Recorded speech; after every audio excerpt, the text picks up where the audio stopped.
Neon Tetra, the one that started it all. There's a fish that has pulled more people into this hobby than any recommendation ever. That electric blue stripe, that bold red tail. Under aquarium lighting, it looks almost too colorful to be real. That here's what nobody tells you while you're mesmerized in that store. Neon Tetras are fragile. Temperature swings, parameter shifts. An uncycled tank neons feel it first.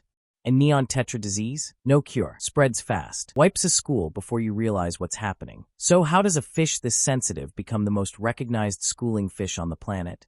Because in the right tank, stable, clean, well-cycled 20 or more moving together looks like a nature documentary. They shimmer in unison. The whole tank seems to glow. Understanding the Neon Tetra makes every fish after it easier. The next fish? Most beginners walk right past it. That is a mistake. Corydoras Catfish, the unsung MVP. What if the most important fish in your tank isn't the one everyone's watching? Corydoras live at the bottom, scavenging uneaten food, cleaning up the mess other fish leave behind. They do the work that keeps your tank alive, while everybody else gets the spotlight. But watch a school of 6 or more moving across the substrate synchronized, purposeful, and you realize they're not just useful. They're fascinating, peaceful with almost everything. Hardy across a wide range of water conditions, beginner-friendly without being boring. And when they dart to the surface for a gulp of air, completely normal. Corydoras absorb oxygen through their gut. 6 is the minimum. More is always better. If Corydoras are the hardest workers in the tank, the next fish is the most consistent performer. And consistency is rarer in this hobby than most people realize. Harlequin Rasbora, the one that always delivers. Some fish look incredible in a store tank and fall apart the moment you get them home. The Harlequin Rasbora is not that fish. That warm orange-pink body with the bold dark triangular patch near the tail is instantly recognizable. It's a look that holds up in person exactly the way you hoped. What sets Harlequins apart is consistency. They school tightly. They're peaceful with everything. They adapt without drama. No fin nipping, no bullying, no territorial disputes. They show their best in a heavily planted tank with subdued lighting. A school of 8 to 10 moving through an aquascape looks genuinely choreographed. If there's one fish on this list built for the community tank, it's this one. But the next fish does something Harlequins don't. It brings raw color that turns heads in any room. The trade-off is worth knowing before you buy. Cherry Barb, the reliable workhorse. Most people who walk past a tank of cherry barbs keep walking. That's a mistake. The males carry a deep, saturated red that intensifies during breeding season. Against green-planted foliage, they create a warm, natural color that stops people mid-conversation. And unlike their notorious relatives tiger barbs, cherry barbs are genuinely peaceful. No fin nipping. No bullying. Here's the honest part. They don't form tight, synchronized schools. They move in loose groups, exploring independently. If you want that unified, ballet-like schooling effect, they won't deliver that.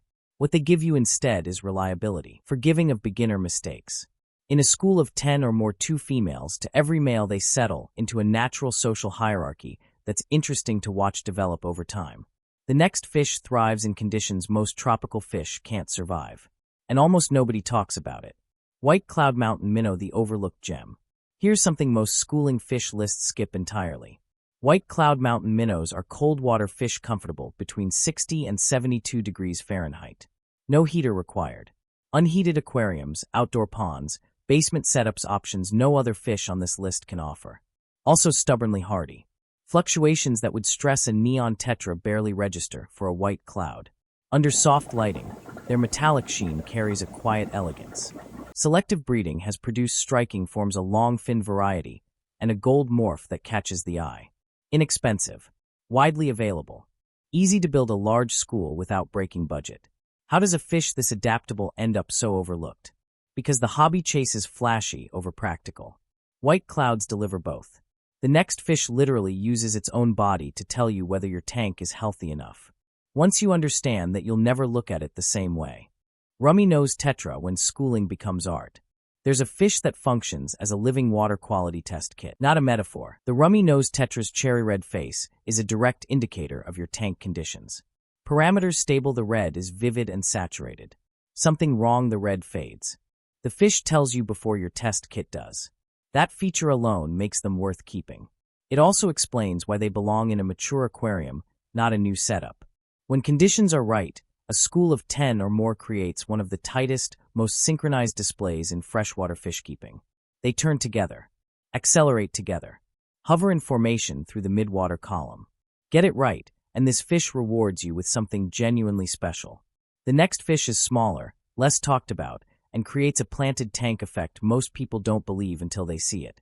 Ember Tetra, the plant tank's best friend. Most people discover Ember Tetras by accident and can't stop recommending them after. Barely an inch long. The color warm, burnt orange-red looks almost unremarkable in a store tank under fluorescent lighting. Here's what changes everything. Put a school of Ember Tetras in a lush, densely planted aquarium, and that orange-red against deep green plant life creates one of the most striking contrasts in freshwater fishkeeping. A fish that looked ordinary in the store suddenly belongs in an aquascaping competition. Peaceful with everyone. Hardy enough to forgive beginner mistakes.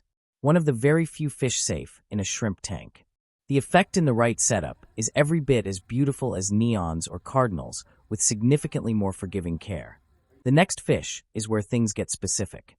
From here, the environment you build matters as much as the fish itself. Chili Rasbora, small fish, big payoff. Here's a fish designed to humble anyone who underestimates it. The Chili Rasbora maxes out at 3/4 of an inch. But the red on these fish is vivid and saturated, almost impossibly bright for something so small. In small numbers, forgettable. In large numbers, 20, 30, 50 or more moving through a planted nano tank, they create a shimmering red cloud effect, unlike anything else in the hobby. Here's where most people go wrong. Chili Rasboras come from slow-moving blackwater streams, dim, tannin-rich, dark substrate, barely any current. A bright bare-bottom tank with strong flow stresses them immediately. The color fades. They disappear. Give them a heavily planted nano setup, dark substrate, floating plants, a few Indian almond leaves, and they become the crown jewel of whatever you've built. The payoff is real, but only for aquarists willing to think beyond the basics. Every fish on this list has been building toward this one. Now you know exactly where to start and exactly what to work toward.